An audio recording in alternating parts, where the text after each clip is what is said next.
President Biden convened a meeting at the White House to discuss how the United States would avoid a default on the country, a default on our debt, a default which would be something that's never happened before in the history of the country. The 14th Amendment, Section 4 says, and I'm quoting, "The validity of the public debt of the United States authorized by law, including debts incurred for payment of pensions and bounties for services, shall not be questioned." Shall not be questioned. Throughout our history, in good times and bad times, we have always met our obligations as a country. And that's why President Biden wanted to bring together the congressional leaders to discuss making sure that we don't do that for the first time. He was joined, of course, by Speaker McCarthy. He was joined by the minority leader from the House, Congressman Jeffries. From the Senate, he was joined by Majority Leader Schumer and Republican Leader McConnell. I was asked earlier today whether I felt better in the aftermath of this meeting having taken place. And I said I'm glad that the leaders plan to meet again on Friday.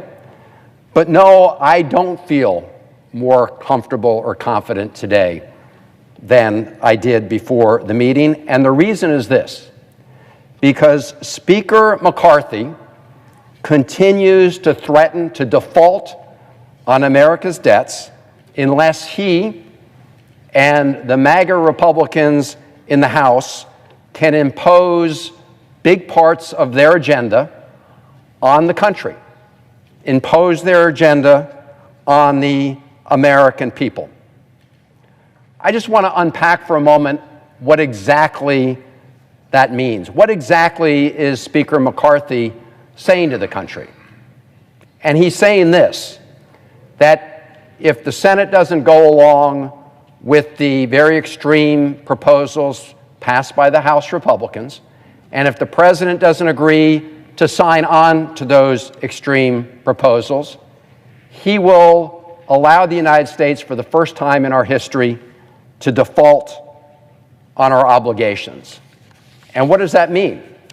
It means he is threatening economic catastrophe, because there's no dispute among Republicans. I don't care if you're a Democratic economist or a Republican economist. Economists across the board will tell you that a default would be catastrophic for our economy. Massive job losses. Good evening, friends. I have exciting news to share with you this Friday. As both Republicans and Democrats push for their own debt ceiling bills, there is a new plan to boost monthly benefit allotments once again for low-income households. There are several state officials that have announced or plan to provide as much as $100 extra to many beneficiaries. My dearest friends, please make sure that you watch until the end of this video for all of the details. Also, in a video later today, I will be announcing the winners of today's Walmart gift card giveaway, so please make sure that you do stay tuned. If you'd like to enter the weekly giveaway, friends, all you have to do is click and like several of my videos and then comment below the keyword of each video that you watch. The more videos that you watch and then comment on, the greater your chances, my friends, of winning the giveaways. Congress boosted SNAP benefits during the crisis in light of massive layoffs, but sadly, those expansions ended in February. Democrats have pushed to expand SNAP and eliminate the 3-month time limit for receiving benefits without employment. As Congress works through federal budget proposals and prepares to reauthorize the SNAP in the pending Farm Bill, would hurt SNAP participants by taking food away from individuals who can't show every month that they are exempt from new work requirements.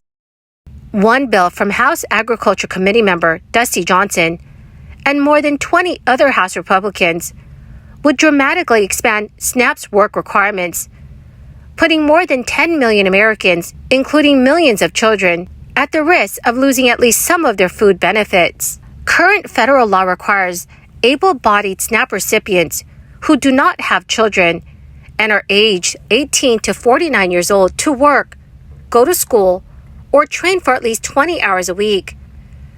Recipients are only allowed to receive benefits for up to 3 months, every 3 years, unless they fulfill the work requirements.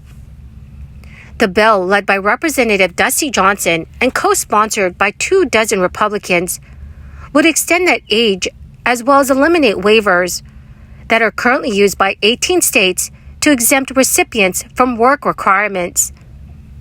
Dusty Johnson told reporters, "Work is the best pathway out of poverty. Work requirements have proven to be effective, and people who can work should work."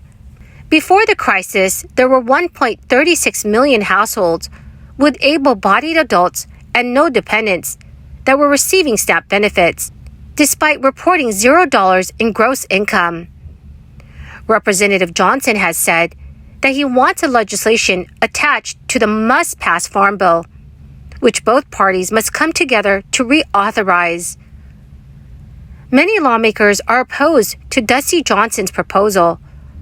Representatives Barbara Lee of California and Alma Adams of North Carolina reintroduced the Improving Access to Nutrition Act earlier this month, with Representative Lee calling the work requirement punitive and arbitrary. President Biden has also urged Congress to remove barriers to food access, writing in his proposed budget that limits on SNAP eligibility lead to inequities in food and economic security. So, dear friends, what are your thoughts about the proposed work requirements to receive SNAP benefits? Please let me know what your thoughts are in the comments section below. There have been new plans to provide another benefit boost. According to The Hill, state lawmakers of West Virginia have introduced a series of SNAP-related bills, including one which would require the state to increase monthly SNAP benefits to be at least equal to the federal emergency allotments, especially for pregnant individuals and families with children. This could be about a $100 benefit boost. Massachusetts households are also set to receive state-funded extra SNAP payments on June 2, 2023, following Governor Healey's signing of a supplemental budget that created an off-ramp from the extra federal SNAP benefits. Grocery prices continued to fall last month, even as restaurant meals got more expensive. From March to April, grocery prices ticked down 0.2%, with many major food groups marking sharper declines. Dairy prices fell 0.7%, thanks to a 2% decline in milk prices, which was the biggest drop in the category since February 2015. Shoppers started seeing relief in the grocery store in March, when grocery prices fell for the first time since September 2020.